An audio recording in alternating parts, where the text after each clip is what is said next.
Welcome to Key and Kier's Kingdom Connection, featuring my dad, Reggie Key, and my dad, Kier Hopkins Smith.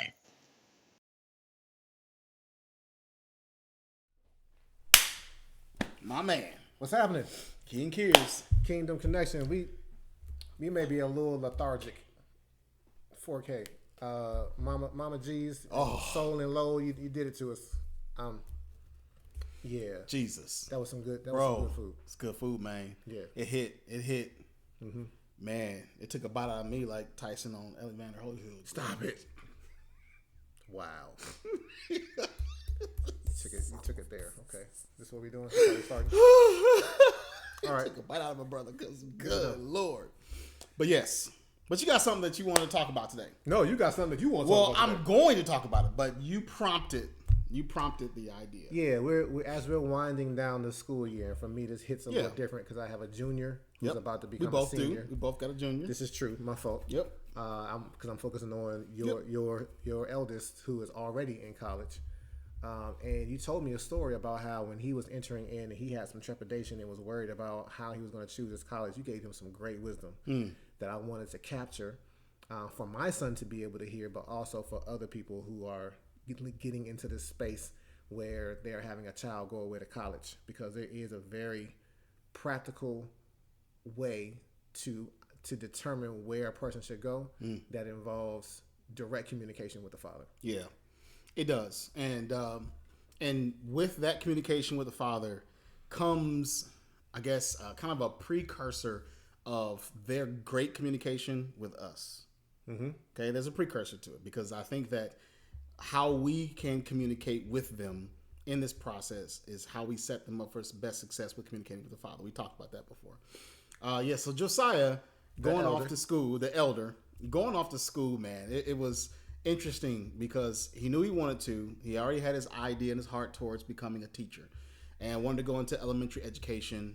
Dude's always loved kids, always had a heart for it. He's always been a drummer. I thought maybe that might have been what he wanted to go to college for, but he actually wanted to go for being a teacher. And so in the midst of that, there comes this space of, okay, well, guess what? This is the United States of America, and you got 17 billion options of schools to go to, right? All these different states, all these different places. But at the same time, I kept prompting my son with this thought.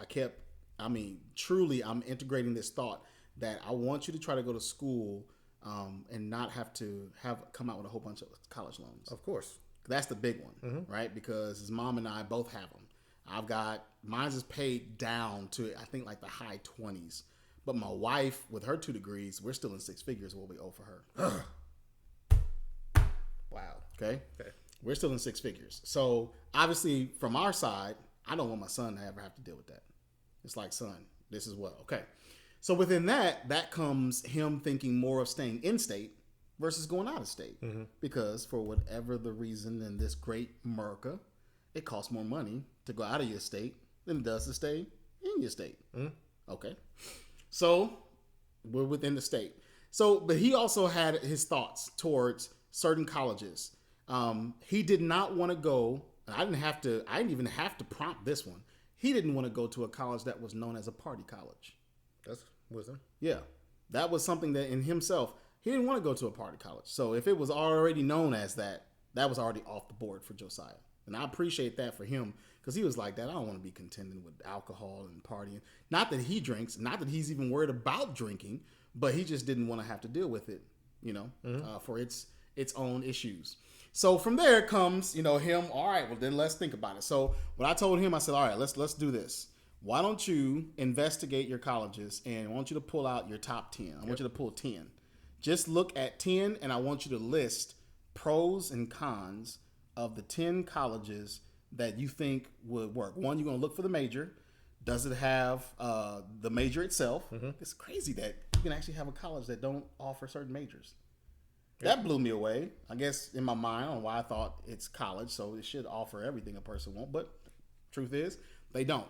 So he had to find 10 colleges that have the early education majoring as a possibility, and then he had to list his pros and cons. And as he lists out his pros and cons, as a father, we sat down and we started talking about those pros and cons. From there, I was like, all right, my son, pray about it. And I want you to narrow this thing down to top 5. Mm-hmm. And I want you to see and look at your cons and your pros list. And then as you see what college has certain cons that you don't want for your life and you feel like that's not going to be beneficial, you're going to mark down from 10 to 5. Then we went from 5 to 3. Mm-hmm. And he had his top 3. Okay. Now, once we hit top 3, though, something set in, bro. There was a cold feet that set in at top 3. Because then his friends started talking to him, and he was worried about being too far away from his family. And all of a sudden, now we didn't went to him wanting to possibly go to York Tech. Which, nothing wrong with York Tech. Yeah, nothing wrong with the institution itself. But I was like, where's this coming from? Like, what is this? Oh, Dad, I think, go to York Tech. I can just go there for a few years. And okay, all right, son, let's. And I noticed and discerned as a father to my son, I noticed that his decision was not based off faith, but it was based off of fear. Yes. It's based off fear. And as a father, I do not want my son basing decisions that I know will guide his life having anything to do with fear. It's like, son, you're going to make life decisions based off faith. We're not going to do them off fear.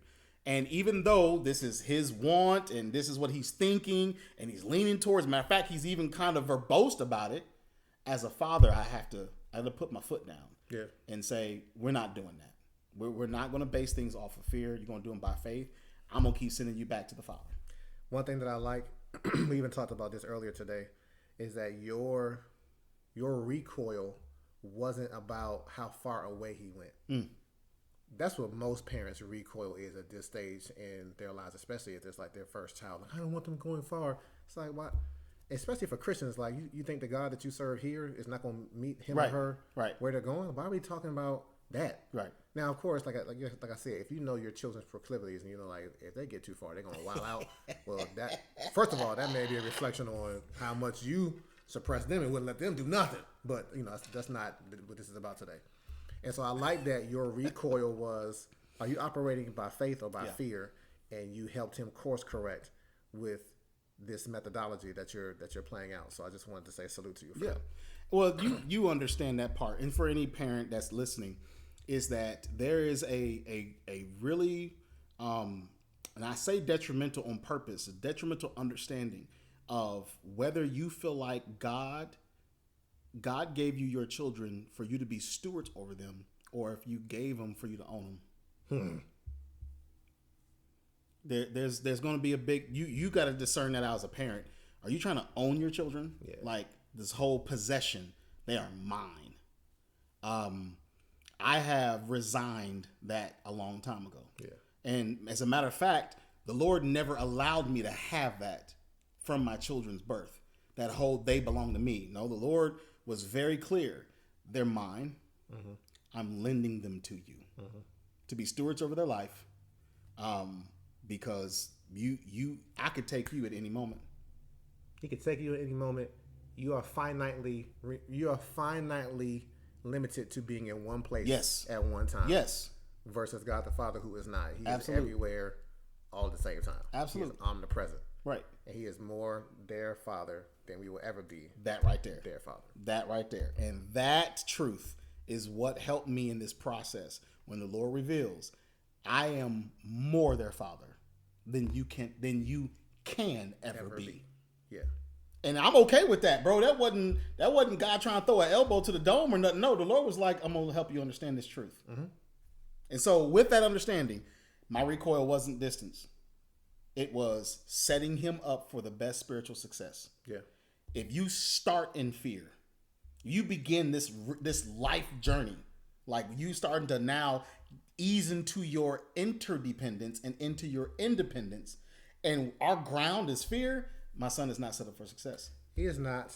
And the thing of it is, the thing why I love how you set up Josiah the elder is because once you narrow it down from 10 to 5 to 3 to 2 to 1, and you believe that by faith you were led to that college, you're going to meet adversity when you get to that college in some way, shape, or form. Yeah.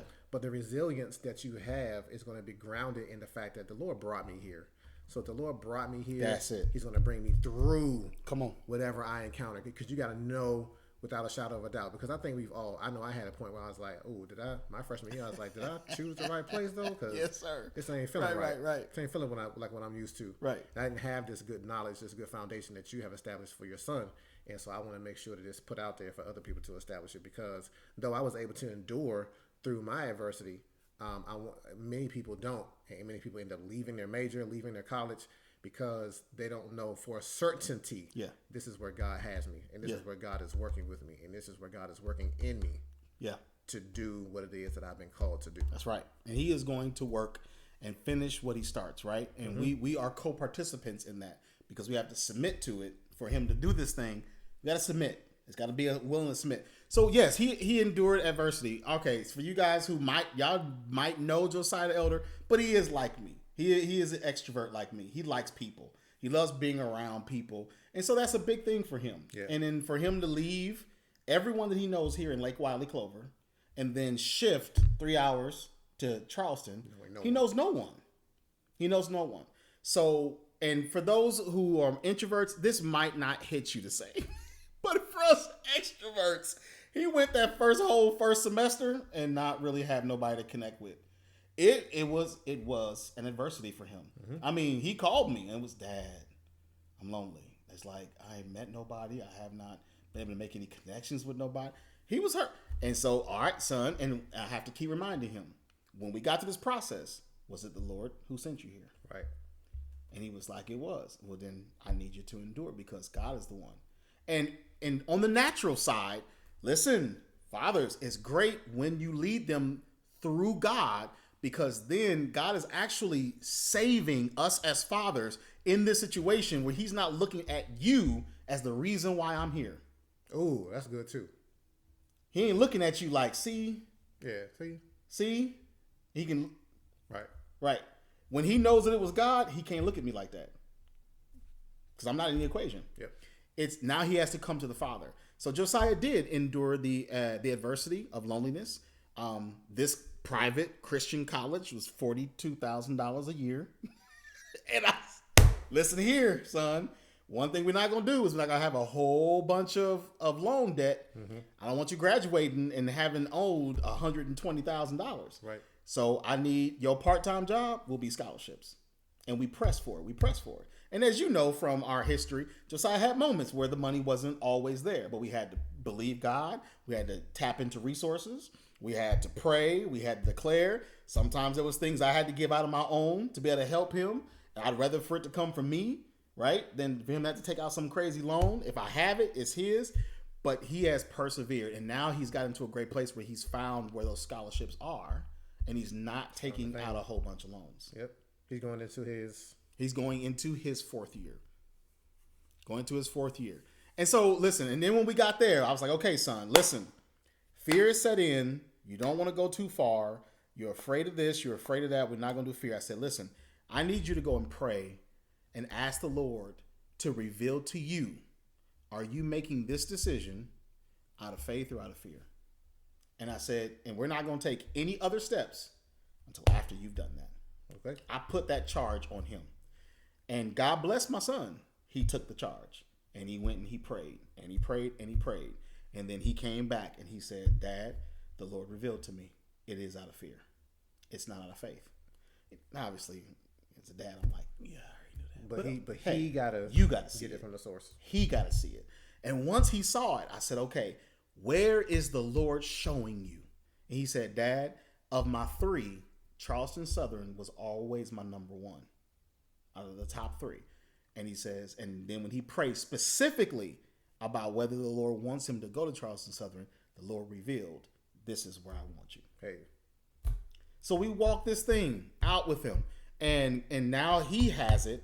And now you know the boy's story. Dude is living his best life in Charleston. We went to Charleston. I went to Charleston with the God. He up there. We came into the chapel. He up there on the center stage leading praise and worship. Right? Everybody know him. Everybody coming up to him afterwards. I was like, oh, okay. I'm like, he the man. He the man. Oh, he got a banner with his face on it, like welcoming. I'm like, dude, you the man. I mean, and the Lord has opened up so many doors. He's got his his great close circle of friends that are all Christ followers, that they are holding each other accountable. Dude is being set up and groomed to be able to teach. He's being set up and groomed to be able to lead in ministry. I mean, everything that the Lord was revealing to him, God is also showing that it's about to come to pass. Yes. And that's that process. Can we trust God with our children? And I mean, Reggie, I know I don't want to take up a whole bunch of time, but it's like there are spaces where we are okay with God being God, and then there are spaces where we're not. True. Because when that child is in the womb, you can't control a whole bunch that's happening with this child's development.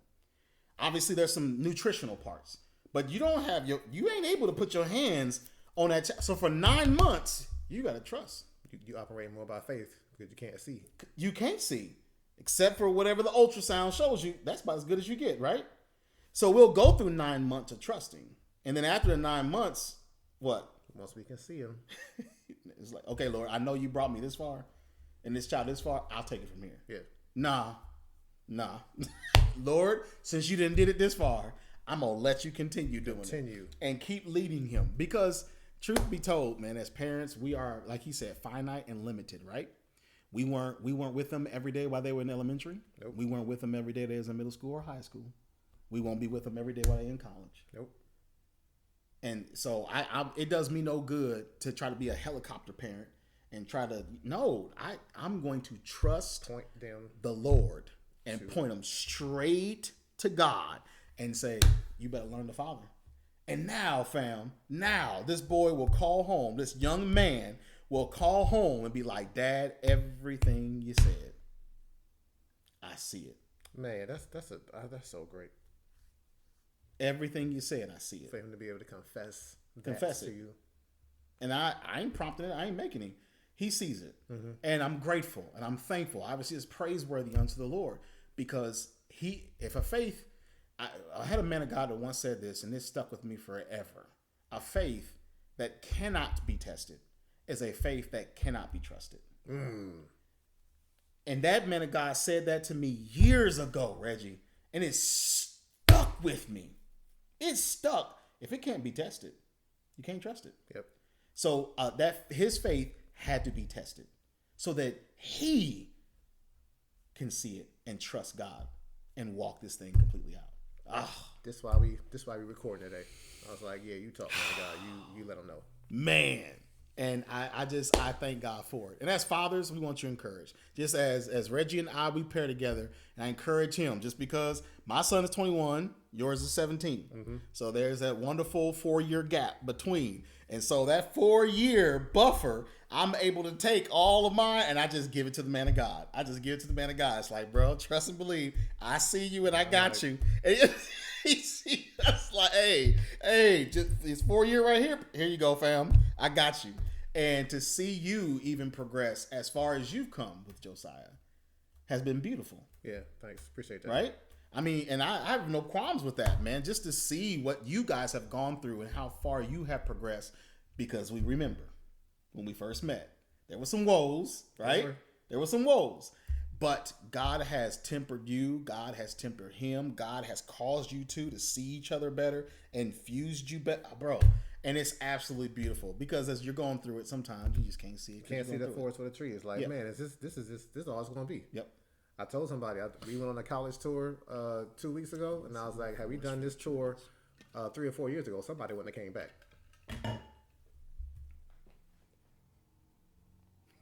Somebody's going to get left in Atlanta. And I have never clarified who that somebody is. Everybody assumes it's Josiah, but Josiah might have done something. It found his way back without me. I don't know. You said 4 years ago. 2 would have came. 1 would have came back. He said 2 men enter, 1 man leaves. That's some old Mad Max in the Thunderdome right there. 2 men enter. Atlanta would have claimed their resident 1 man or soul leaves. or something. But we had a good time. Yeah, man. So, Definitely. I'm looking forward to the continued growth, and I hope that he receives the knowledge and wisdom that is released here, because it didn't come from me, right? Which makes me think that it'll resonate a little better, maybe. Okay. So I get, and once again, man, that's the tribe, that's the family of God. This is the community that we're meant to develop with each other, right? because I know that there were moments where there were things my son needed to hear from you. He needed to hear it from you. Yeah. And he heard it from you because hey, look,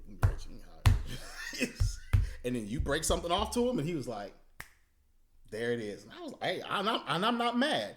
Some parents get upset. I've been saying this all the time and you came. Listen, I'm not, because sometimes the truth has to be established by 2 or 3 witnesses. Yep. The first time they hear it, they don't necessarily see it as truth. Nah. But once the second witness and the third witness come, then they're like, oh, let's clarify though. The second and third witness can't be you. yeah. Don't try to right.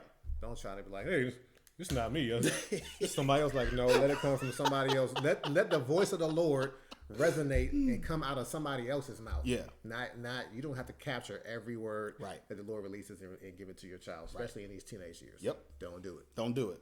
Don't do it. Allow God to use other voices to bring that thing in. And so, yeah, man, that's good stuff. It's good stuff. Yeah, just the wisdoms exist, man, and to help out young people as they transition in from that dependency to interdependency to independency. Mm-hmm.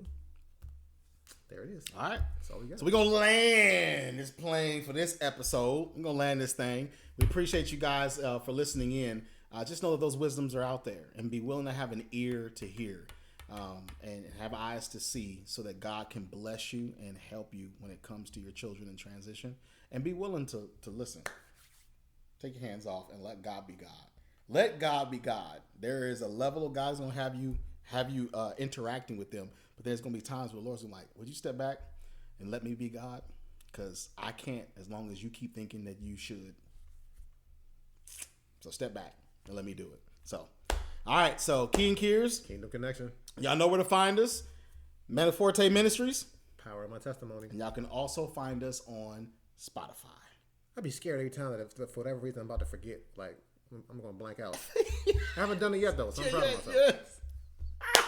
And if there was ever a time to do it, it was today because Mama G fed us so well. Oh, Jesus. And Soul and Low. 5 stars, cuz. All right, listen.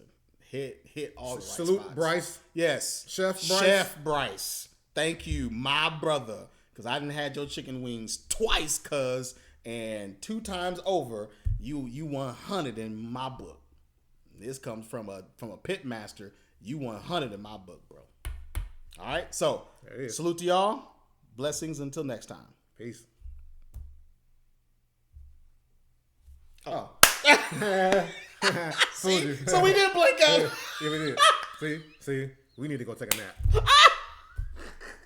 Good night.